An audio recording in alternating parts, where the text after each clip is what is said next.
In the community since 1970. This is WIS Awareness. Good morning and thank you for joining us for Awareness. I'm your host, Megan Norman. Sickle cell is a disease with no cure. It's an inherited, lifelong disorder affecting the red blood cells that can cause organ damage. Dennis Littles was diagnosed with the disease when he was 5 years old. Dennis, you are now 33, so you've been living with the disease for quite some time. Tell our viewers exactly what sickle cell disease is. Okay. Sickle cell disease is normally a generic African American disease that's very painful. It runs in the African American community, And it affects the red blood cells in particular. Well, what it does is the white blood cells attacks the red blood cells. And that what causes a sickle cell patient to go into a sickle cell crisis.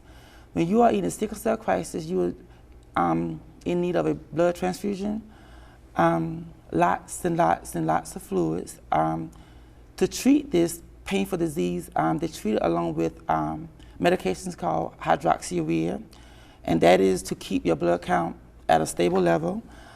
They also have the pain medication to help control the pains. Well, let me ask you about these crises. How often does one or do you experience a crisis?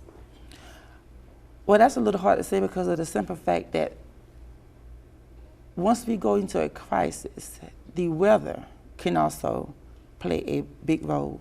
It could be too hot, it could be too cold. Well, describe a crisis for me. How painful is one?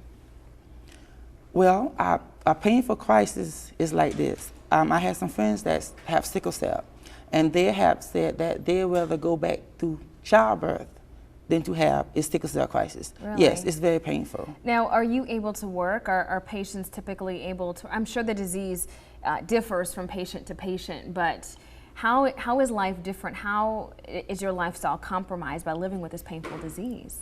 Well, it's very complicated because you want to do things like other people. You want to go out, you want to have fun, you want to participate in different things.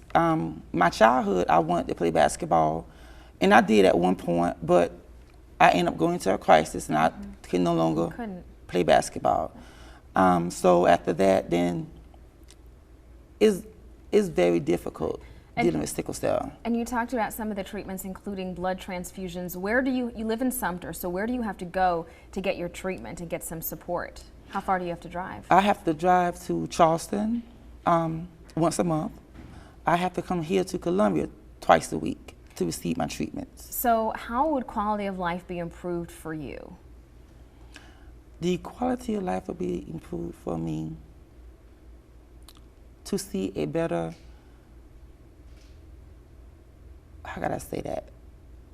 If you had more access to localized treatment and support centers, like if there was a center in Sumter, which I know you're trying to work on creating, yes. would that help? Would that help to improve your quality of life? Yes, that would help a lot. That would help. How would it help? Well, with the driving, like going back and forth to Charleston, which is 2 hours away from Sumter, and coming here to Columbia, which is almost like 45 minutes. Right. So that will help out a lot. And then it won't only benefit me, it will also benefit the sickle cell patients in Sumter and to the ones that's in the community to come in to learn and read more about sickle cell disease and how it affects the organs, the vital organs in the body. And you have a vision where you want to create an infusion center in Sumter. So tell me about your work in that. Well, my work in that is I started my own company, which is the Bread of Life Community Outreach. And what is that? Is to help those with sickle cell.